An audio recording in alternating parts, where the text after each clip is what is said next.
This handsome guy loves touching women, but anyone he touches ends up hurt. The lucky ones just get a small cut on their fingers, while the unlucky ones even lose body hair. Yet despite this, people still line up to let him touch them and even pay for it. That's because Tae-pyung has a mysterious ability. Whenever he touches someone's skin, he can see their future. So, he and his friend opened a cafe whose special service is fortune-telling. One day, two girls walk into the shop. The moment his friend sees them, he gets nervous, because one of them is the girl he has a crush on. Unfortunately, he's already too late. The girl isn't there to see him. She's come to ask about her love life. Her name is Yiji. She says she's been dating a guy for a year, but he still hasn't proposed. Tae-pyung takes Yiji's hand and is shocked. Yiji is about to die soon. He warns her to stay home for a while and keep away from tall staircases. The girls came for love advice, not safety tips, so they think Tae-pyung is a fraud and storm out. His friend immediately asks what's going on. When Tae-pyung tells him Yiji will die, he begs him to save her. But Tae-pyung says he needs to touch Yiji's skin again to see more details. How can you just touch a girl like that? His friend asks. So he comes up with a plan. He disguises Tae-pyung as a college student and sends him to work part-time at Yiji's cafe. Tae-pyung works hard all day but barely gets a word in with Yiji, though he does notice a suspicious man watching her. When he tries to check, the man leaves. Tae-pyung doesn't think much of it. He's only focused on finding a way to touch Yiji. He pretends to need Yiji to write product info on his hand, but she gives him a sticker instead. That fails, so he tries playing games, but Yiji ignores him, saying she's busy. Maybe he could brush against her leg? No, that's too creepy. Another wasted day. The next day, the boss invites everyone out for karaoke. Tae-pyung doesn't want to go, but the boss drags him along, and when they accidentally touch, Tae-pyung sees a terrifying vision of the boss screaming in fear. Something bad is coming, so he decides to go after all. Sure enough, while they're singing happily, a few thugs burst in. As the only man in disguise, Tae-pyung steps up, but gets punched and knocked out cold. When he wakes, the boss is laughing and chatting with the same thugs like old friends. The woman's a real social butterfly. Then suddenly the boss screams again. It's just drunken antics. Tae-pyung sighs, wishing he'd never come. Later, while cooling off outside, they pass by a park. Yiji spots a swing and starts playing. Tae-pyung joins her, and as they swing together, his heart starts to flutter. He begins to care more about Yiji. When he sees her limping from high heels, he buys her a pair of flats. But Yiji has a boyfriend. She wears those shoes on a date with him. Tae-pyung's friend teases, "You like Yiji, don't you?" Tae-pyung denies it, but his friend doesn't believe him and pats his cheek. That touch triggers another vision. Tae-pyung sees his friend being serenaded and confessed to soon. "Don't envy others," he says. "You'll have your own romantic moment soon." The friend laughs it off. Not long after, Tae-pyung finally gets a chance. He rides the same bus as Yiji, and when she falls asleep, he lightly touches her hand. What he sees makes him break into a cold sweat. Yiji will die soon, and he himself will be the killer. His friend tells him to stay by Yiji's side and protect her 24/7. But Tae-pyung doesn't even know where Yiji lives. Luckily, the boss asks him to fix a computer, giving him an excuse to find Yiji's address. Meanwhile, Yiji is on a date with her boyfriend, Shin-soo. They look like a couple, but there's something a little off between them. When Shin-soo walks her home, Tae-pyung happens to arrive there too. He hides, but Yiji spots him anyway. Just then, a man in black appears. That can't be a coincidence. Tae-pyung jumps in front of Yiji and asks who he is. The man tries to shake him off, but Tae-pyung grabs him, just long enough to see a vision. He's the one who attacks Yiji. The man uses the distraction to run away. The next night, Tae-pyung notices Yiji leaving her home. Something about her hair accessory looks familiar. Wait, in the vision he saw from the man in black, Yi was wearing that exact same accessory. He rushes to ask Yiji's coworker where she went. To the park, they say. Tae-pyung hurries there, calling Yiji on the way. Where are you? He asks. I'm at the stairs. What? Get away from there now. But before Yiji can move, the man in black silently appears behind her. He covers her mouth and tries to drag her away, but before he can succeed, Taepyeong arrives and punches him to the ground. The man quickly gets back up and counterattacks. Right after that, the man in black pulled out a knife. Yiji immediately stepped in front of Taepyeong, trembling as she tried to negotiate with the man. The man in black took a step forward, when suddenly, the sound of sirens echoed nearby. He turned and fled. Taepyeong, though injured from the fight, ignored his wounds and rushed to help Yiji. Shaken and crying, Yiji clung to him, and Taepyeong gently held her, letting her know she was safe. But after that embrace, things became awkward between them whenever they met again. Soon, the cafe staff were preparing for a big event, the autograph session of a famous star, Jessica. But suddenly, Jessica went missing. Her manager panicked and rushed out to look for her. At that moment, no one was better at finding people than Taepyeong. He grabbed the manager's hand, saw a glimpse of the future, and quickly located Jessica. After the event ended, Jessica personally came to thank Taepyeong. He told her that her manager was actually in love with her. He even helped them get together, and Jessica, overjoyed, kissed Taepyeong on the cheek in gratitude. Taepyeong quickly tried to explain to Yiji, but Yiji didn't care at all. The killer had already been caught, and Taepyeong no longer had a reason to stay. Feeling disheartened, he resigned.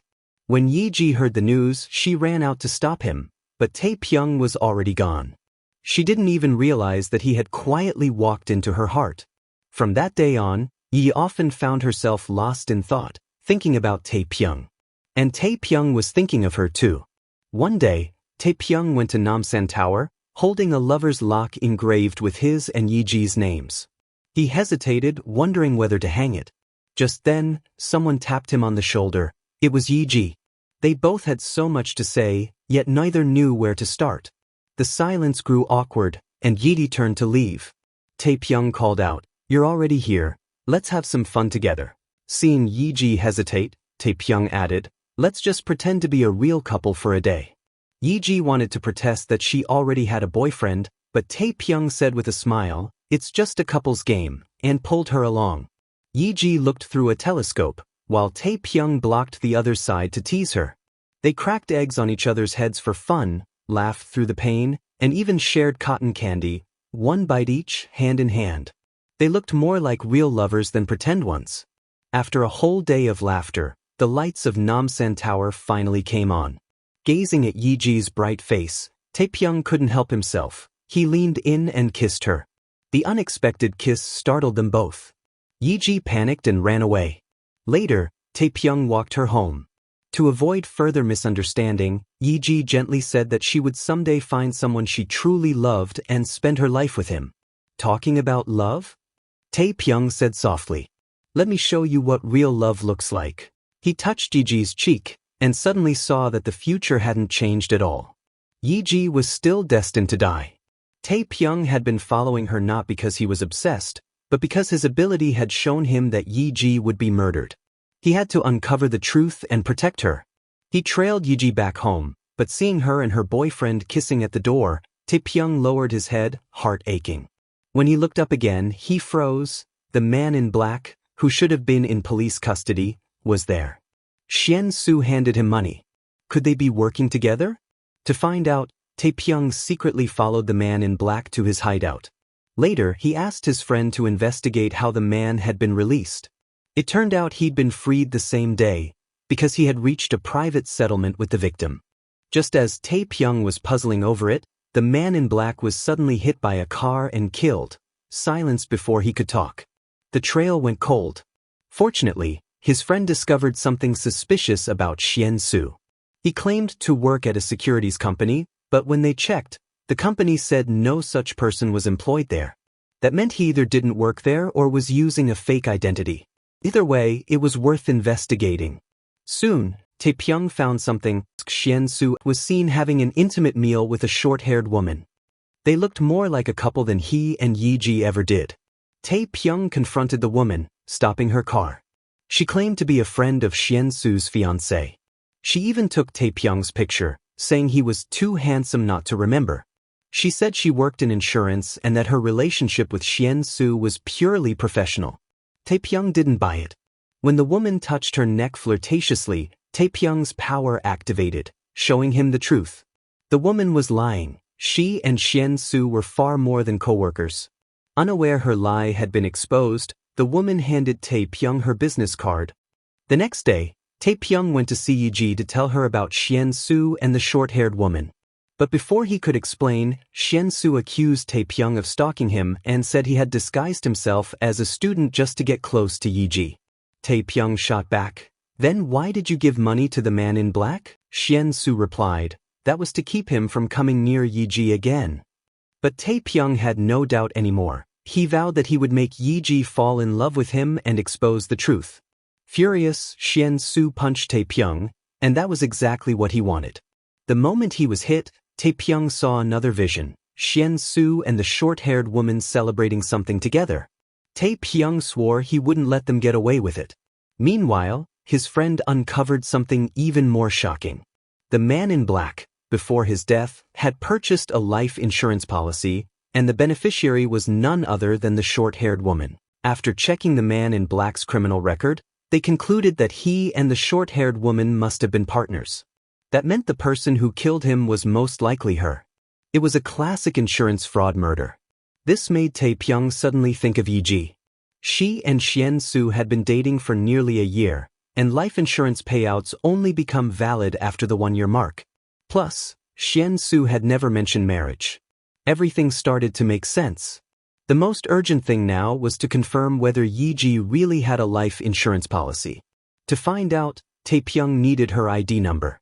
So, he quietly snuck into the boss's office to look through employee files.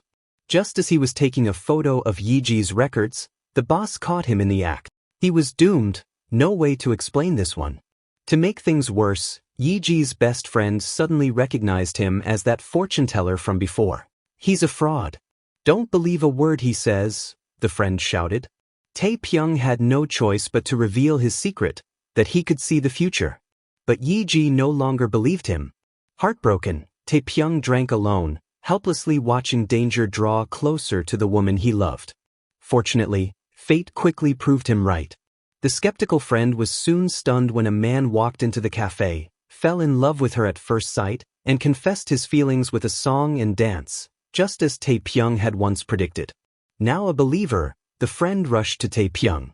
"You were right. Yiji really did buy insurance, and the beneficiary is Xian Su." She brought even bigger news. Yiji is with Xian Su right now. He's about to propose. Proposal? In the vision Taepyeong once saw, there had been a ring near Yiji's body when she fell. His heart sank. It's happening today. Meanwhile, Xian Su was urging Yiji to drink more wine.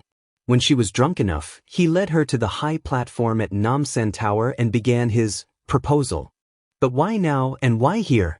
Because he wanted to stage an accident, to make it look like Yiji got so excited after being proposed to that she accidentally fell to her death. At the same time, Taepyeong remembered Yiji's dream about visiting Namsan Tower and ran there as fast as he could. Everything was unfolding exactly as Xian Su had planned. But then Yiji did something unexpected. She rejected his proposal. That wasn't in his script. Dropping the act, Xian Su smirked. "Take the ring," he said. "It's fake anyway. You'll need something to bury with you." Yiji stared at him, confused. He tore off his gentle facade and sneered, "You're just a powerless orphan. What makes you think you deserve me? The only thing of value you have is your life. But time to say goodbye." Just then, Taepyeong arrived. "Yeah. Run," he shouted. But before he could finish, Xian Su shoved him aside. He stumbled and fell, and he slipped at the edge of the platform, about to plunge off. Taepyeong lunged forward and grabbed her hand, but lost his balance and fell instead. Severely injured, Taepyeong's first words when he woke up were, "See? I told you not to wear high heels."